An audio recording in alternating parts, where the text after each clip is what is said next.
menjadi anak yang sukses. Harus menjadi anak yang suka membaca. Siapa yang pagi ini atau kemarin sudah membaca buku pelajarannya? Iya, bagus. Karena apa, Nak? Kalau kalian suka membaca? Karena kalau membaca itu merupakan jendela dunia. Boleh macam-macam membaca buku pelajarannya, boleh ya.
Ikuti dari awal bacaannya, dilihat bukunya boleh dibolak-balik lagi seperti ini sampai terakhir.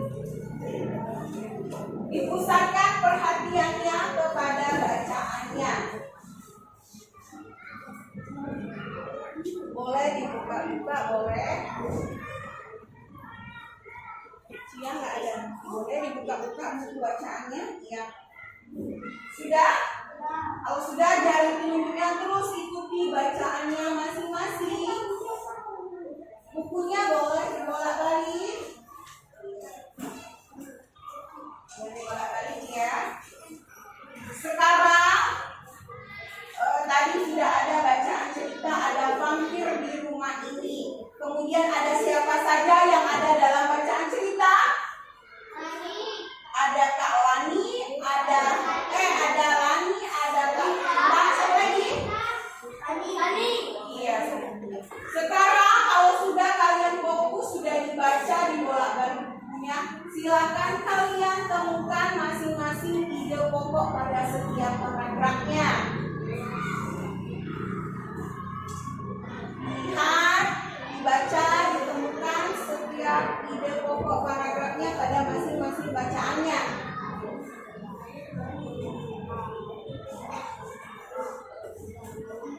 Ya. Silakan dibaca, ditemukan, boleh didiskusikan dengan suara teman sebelahnya saja, dibicarakan atau pemahaman dirinya sendiri masing-masing. Dan langsung kali video mereka. Oke. Sudah? Kalau sudah, kalian sudah temukan masing-masing sudah tahu. Kalau sudah, tanamkan pemahaman idenya, ceritanya, ide pokoknya dalam pikiran kalian. Boleh didiskusikan dengan teman sebangku kalian. Kemudian siapa saja tokoh yang ada pada cerita. Cerita itu menceritakan tentang apa? Itu silakan tanamkan pemahaman dirinya pada diri kalian masing-masing. Ya. Nanti sebelum itu bagikan lembar kerjanya untuk kalian menjawab pertanyaan dan ibu akan tayangkan video pembelajarannya. Membacanya kalian simak, dengarkan, membaca video pembelajaran. Ya. Baiklah, ini sudah ibu bagi beberapa kelompok ya. Nanti kelompok 1, kelompok 2, kelompok 3, kelompok 4 dan kelompok 5. Ya, ini sudah ibu bagi kelompoknya.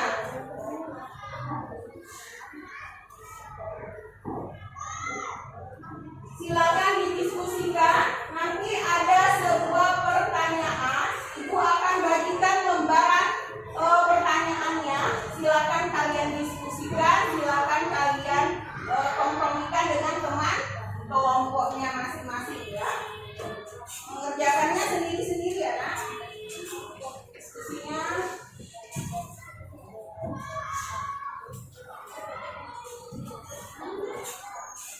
Sebelum video pembelajarannya dan video membacanya dibagikan, kalian silakan ditelusuri bukunya, bacaannya, dan nanti didiskusikan jawaban pertanyaannya. Ya.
Silakan dicari, silakan dibaca.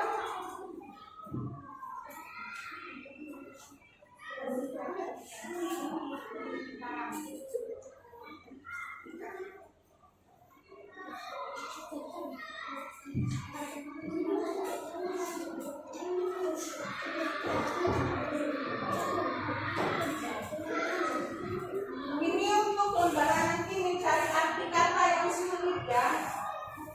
Dalam cerita ini lembarannya. Satu-satu. Ini lembaran untuk mencari arti katanya satu-satu ya. Silakan dibuka.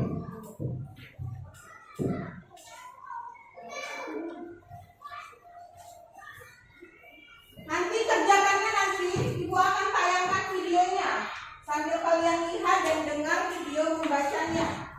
Ya, tadi kalian sudah menerapkan metode quantum reading-nya, maka media pembelajarannya akan Ibu setelkan. Nanti yang ini nanti lembar kerja ini nanti.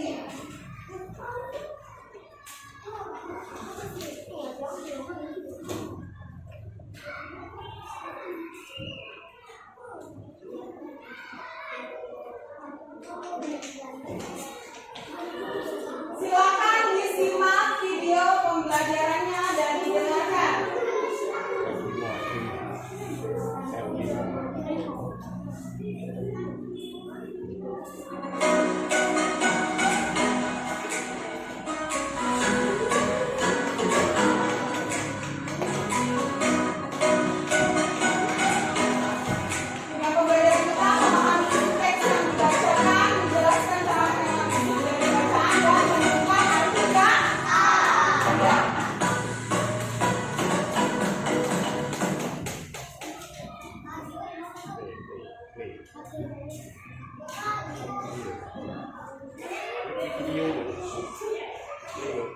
Pada pertemuan kali ini kita akan Baik, silakan disimak video pembelajaran. cara tampil berdiri dan mencari arti kata. Perhatikan dulu cerita berikut ini. Menurutmu, apa yang diceritakan dan bisa ada tampil di rumah ini? Lalu berjalan cerita dengannya. Ada vampir di rumah ini. Klik, kipas angin pun menyala. Sejuknya gumam Sani. Setelah berdiri sebentar di depan kipas angin, Sani kembali memilih-milih berikut tidak. Klik, kipas angin berhenti berputar. Kalita mematikannya. Kipas angin ada di sini. Kamu di sana. Percuma kamu menyalakan kipas angin. Membuang energi saja, kata Kalita. Aku kan mau membaca di sofa. Bijaksana. Sani menyalakan lagi kipas angin, lalu duduk di sofa. Baru sebentar Sani membaca, Kalita kembali mematikan kipas angin. Kak, jangan dimatikan, kata Sani. Gelap. Kalita tak menjawab, dia malah membuka jendela lebar-lebar. Sejuk kan? Tidak perlu kipas angin dan hemat listrik, kata Kalita sambil duduk di samping Sani. Tiba-tiba dia melompat, lalu melepaskan kalung kipas angin yang tertancap di stek mata. Aduh, jika tentang listrik, Kalita cerewet sekali. Sani sering diomeli jika lupa melepaskan kabel atau mematikan saklar. Kalita juga menempel tulisan di tiap stop kontak di rumah ini. Matikan lampu, lepaskan kabel, tarik stikernya, bukan kabelnya. Kak, kok sukanya repot seperti itu? Tanya Sani. Kalita membelalak. Repot bagaimana? Melepaskan kabel kok dibilang repot? Yang penting elektroniknya sudah dimatikan. Kenapa harus dicabut kabelnya? Kalau kabelnya tidak dicabut, daya listriknya masih jalan terus. Kalita lalu berbisik. Kalau sudah begitu, tak seperti memberi makan vampir. Vampir? Kak, jangan main-main. Aku takut. Sani menoleh ke sekelilingnya dengan cemas. Masa di rumah ini ada kelelawar pengisap darah? Bukan vampir yang itu, vampir yang ini mengisap listrik. Kalita tertawa, lalu menunjukkan gambar yang ada di koran. Lihat ini, katanya. Wah, seru. Sani terkejut. Jadi, walau televisi sudah dimatikan, kalau kabelnya tetap tercolok dan stop kontak, listrik tetap mengalir. Nah, pintar adikku, Kak Mita tertawa sambil menjadi satu cerita dari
antara vampir, kelelawar, dan alat listrik. Hubungan antara vampir, kelelawar, dan alat listrik dan ceritanya adalah mudah berdialog dengan alat listrik, namun tidak bersama-sama. Listrik akan tetap mengalir dan diibaratkan dengan hukum vampir bisa berubah menjadi keluar. Aliran listrik yang tidak tersentuh jika kabel tidak diibaratkan oleh proses Iya, baiklah. Terima kasih. Itu tadi jawaban dari teman kalian. Berikan tepuk tangan dan aplausnya untuk teman kalian. Iya. Baiklah. Ada pertanyaan, Farhan? Iya. Apa? Siapa? Iya. Yang nanti yang terakhir itu silakan nanti mencari arti kata susahnya juga. Nanti dilanjutkan ya. Kita bahas yang jawaban pertanyaan ini dulu dari ceritanya tadi bahwa kesimpulannya dari cerita tadi bahwa Sani menyalakan kipas saat membaca buku. Namun kipasnya dimatikan oleh Kalita. Yuk coba lihat dulu. Kita bahas dulu sama-sama. Ya. Kemudian Kalita menjelaskan bahwa jika mematikan alat listrik namun tidak mencabut kabelnya, maka listrik akan tetap mengalir. Ya. Kalita mengibaratkan kejadian tersebut seperti memberi makan pada vampir. Jadi sejak kejadian tersebut Sani mengetahui bahwa jika alat listrik dimatikan namun tidak dicabut kabelnya dari stop kontak listrik tetap mengalir. Kemudian bertanya, cerita seperti apa yang kalian bayangkan saat pertama kali membaca judulnya? Ceritanya apa ketika kalian baca judulnya? Apa yang kalian baca itu pertama kali nebak? Ada vampir di rumah ini. Serem nggak? Apa lagi? Menakutkan. Terus apa lagi? Ada vampirnya. Lihat. Ternyata vampir di sini adalah mengibaratkan menghisap listrik. Jika alat listriknya tidak digunakan, dicabut. Ketika tidak digunakan, tidak dicabut, dia akan tetap terus mengalir. Cerita tadi menarik tidak untuk kalian? Seru? Kemudian apakah gambar di atas membantu kalian memahami cerita? Sudah tadi Ibu tayangkan gambarnya, pahami ceritanya tidak? Sekarang menurut kalian, apa hubungan antara vampir, kelelawar dengan alat listrik? Kalau vampir itu kan diibaratkan apa? Bisa darah. Iya, tapi di sini dia menghisap listrik. Sama juga dengan kelelawar yang menghisap darah, dia juga apa? Di sini diibaratkan vampir kelelawar dengan alat listrik itu adalah maksudnya sama-sama menghisap walaupun alatnya tidak digunakan. Maksudnya di sini kabel stekernya tidak dicabut, tadi colokannya tidak dicabut, maka aliran listriknya tetap berjalan. Nah dari sekarang anak-anak harus belajar bagaimana cara menghemat listrik dari kecilnya. Kemudian dari bacaan pembelajaran kita hari ini, kemudian dari tampilan video pembelajaran kita, suka kalian membaca? Suka. Jadi mulai dari sekarang harus suka membaca. Di setiap pelajaran bahasa Indonesia kalau membaca jangan lagi tidak suka, supaya jadi lebih menarik. Baiklah.